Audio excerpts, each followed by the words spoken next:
Ondo State Governor Oluwarotimi Akeredolu yesterday warned agitators for secession and disintegration to stay away from the Sunshine State. He said the people of Ondo State were not prepared to embrace the clamor of a sovereign Yoruba state being championed by activist Sunday Adeyemo, also known as Sunday Igboho. Akeredolu said Ondo people had elected to cohabit as a federating unit in the country as it is presently constituted. He emphasized that no part of the state will permit any gathering or agitation, which may suggest, however remotely, that the people are in support of what he termed unthinking rabble rousing. Also yesterday, the Northern Elders Forum, NEF, said those hiding under the sentiment of insecurity to hatch the plot to balkanize Nigeria were projecting a misplaced priority. The group, which alleged that some politicians were planning to weaken the North ahead of the 2023 general election, urged men of goodwill to speak up in favor of one united and indivisible Nigeria. Akeredolu, who spoke while swearing in Princess Oladumi Odun as secretary to the government, SSG, and other special advisors, also said the state would neither condone banditry nor recklessness in the process of interest articulation. Akeredolu said the right of residents to discuss, agitate, and seek redress of perceived wrongs and the call for self-determination must be done with known and acceptable parameters. He said the people must agree to pursue the same objective to achieve a desirable goal. Akeredolu said the declaration of hostilities by aggrieved activists should not be a product of disaffection triggered by perceived politics of exclusion of personal benefits.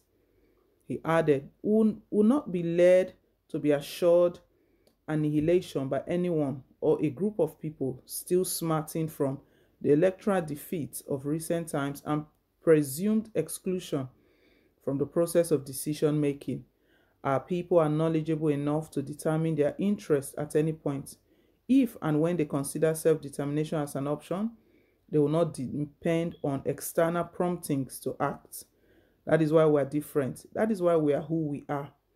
Akeredolu vowed to continue to eject and punish trespassers occupying the forest reserves in a bid to rid the state of undesirable elements. He said anyone wishing to engage in a private business or animal husbandry in the state must be ready to abide with the modern methods or quit the state. Akeredolu said the administration will continue to arrest the underage herders and prosecute the mindless handlers of these unfortunate kids. He explained that the state opted to participate in the federal government's National Livestock Transformation Program because it aimed at encouraging private businessmen who took interest in breeding cattle to participate in a modern method for profit making.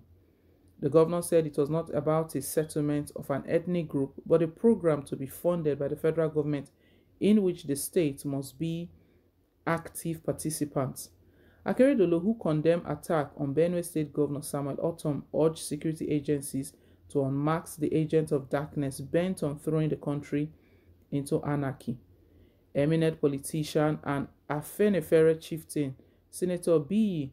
Durojaye, canvassed against a rush of emotion, saying that the solution to the burning national issues are not elusive.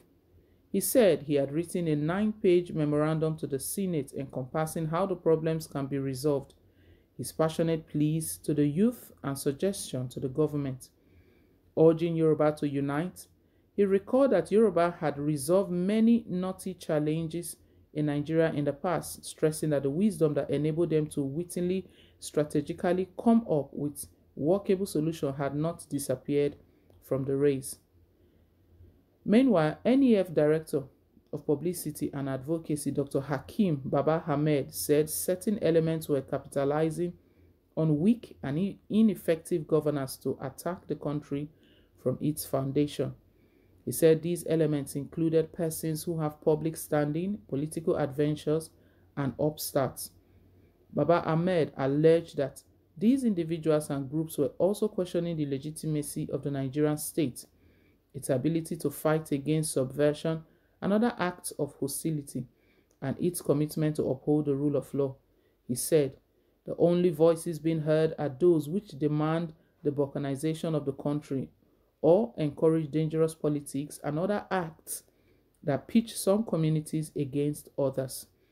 The disturbing silence from responsible Nigerians and the capitulation of hitherto influential groups to politics of the gutter is creating a dangerous space which further erodes the chances that the national approach to the triggers to these provocations can be found. NEF urged credible leaders, elders, and other responsible Nigerians to rise up and avert an imminent disaster. The group said the provocation and threats are directly related to maneuvers for 2023, as well as attempt to hurt and weaken the North by making it the culprit behind all manner of grievances. Baba Ahmed said the people who believe they can intimidate or threaten the North into submitting to their demands are grossly mistaken. He added, there is a long way to go before 2023. Our democratic process must not be made the hostage to dangerous and short-sighted politics. There are politicians who think weakening the country is their best guarantee for achieving their goals. On March 17, Igboho, in a viral declaration of Yoruba nation, elicited reactions. He said, the Yoruba that are everywhere are larger than most countries. Therefore, we call on the global community and the United Nations to come and separate us who are no longer interested in being part of Nigeria before this becomes war. They need to intervene because we must go. As it stands now, we are no longer under Nigeria. If they don't intervene, we'll go beyond control. We have gone beyond the point where we keep quiet. We are no longer scared to voice out. My advice to the Yoruba in the North is to find your way back home. Start coming home. It is time. We have suffered enough. Let's not fight among each other. Let's unite for a common cause. It is time to come home.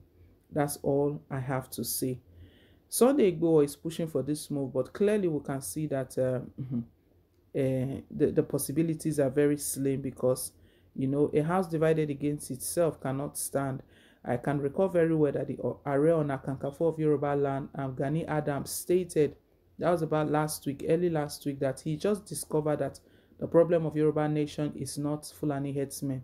That they were thinking that Fulani headsmen were the problem, but rightly, that is not the problem. That the problem is amongst themselves, the leaders. And we can see what is going on right now. Rotimi Akeredolu has called out on Sunday Igboho to stay clear of Ondo State, that his agitation, he shouldn't bring it close to the Yoruba land. Not only Rotimi Akeredolu, we also heard the monarch of Iwo yesterday stating that he will not be a part of it, he will not support it. Other traditional rulers as well. So I don't know how this is going to play out, how this Oduduwa Republic, if it's going to be abandoned at some point. But we know Sunday Igboho stated that there is no retreat, no surrender, regardless of those who are supporting or those who will not support. Well, we'll see how it goes, but we just hope that this doesn't turn into war. Nobody wants war. Nobody wants that kind of situation. And what is even leading to all of this is because the country is not working. It's not in a good state. President Muhammadu Buhari is not doing what he needs to do. Well, guys, let's hear your own take. Sunday Igboho has been threatened. He's been warned. Let's hear your take down below in the comment section. Thank you once again for staying tuned. Please don't forget to like, share, and to subscribe.